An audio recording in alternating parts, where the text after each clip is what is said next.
We arrived at the industry, luckily, just as a few loads of cork were being brought in on trucks. The pieces are stripped from the cork oak trees, piled up, and strapped down for transport to the industry. As we walk into the vast area the industry occupies, the smell of cork in the sun is heady on the hot air.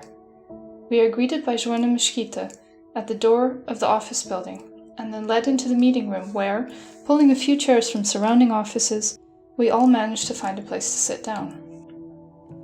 Here, we hear about the history of Amorim and about the cork industry, from the process of cork stripping, the difference in cork harvests throughout the lifetime of the tree, and the various grades of cork stoppers that can be created.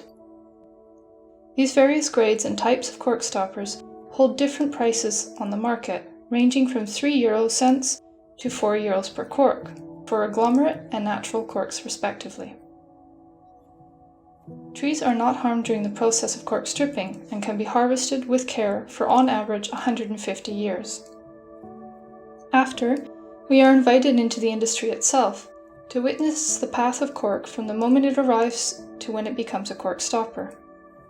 When it arrives from the montado, the cork is left in piles outside for a minimum of 6 months, exposed to the elements to allow time for it to stabilize. These piles are tagged so that the origin of the cork might be traced back to the producer. During this time, it should not be in contact with soil or wood, as these may infect the cork with fungi.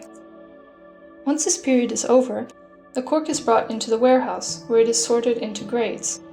Thicker pieces are more valuable, as it is enough to punch a whole cork stopper out of, whereas thinner pieces are used to punch out discs used in technical corks. The cork is then boiled to make the material more malleable and to remove any foreign objects embedded in the cork.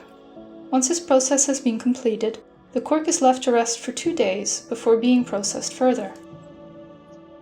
Completed this period of rest, it passes through the hands of skilled workers who triage the product, removing sections with fungal presence or flaws and separating the pieces into their different qualities and thicknesses. Now, the approved pieces of cork proceed to the section of the building that is mechanized. The process can be automatic or semi-automatic with the aid of workers, where they are punched out in record time. In total, each day the industries in Coruche alone produce an average of 5 million corks.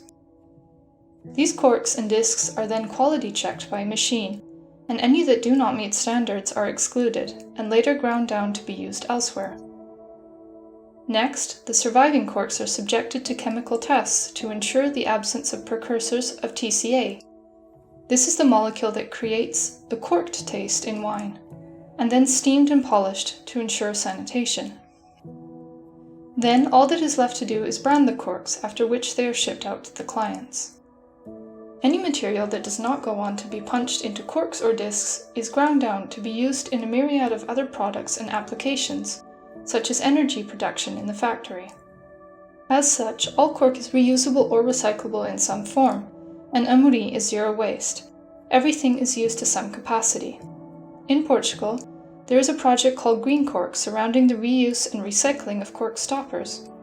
It is run by the NGO Coruche, in partnership with Amorim, Continente and Dolce Vita, and also with schools, the Scouts, municipalities, waste collection facilities, bodegas, wine producers, amongst other local entities.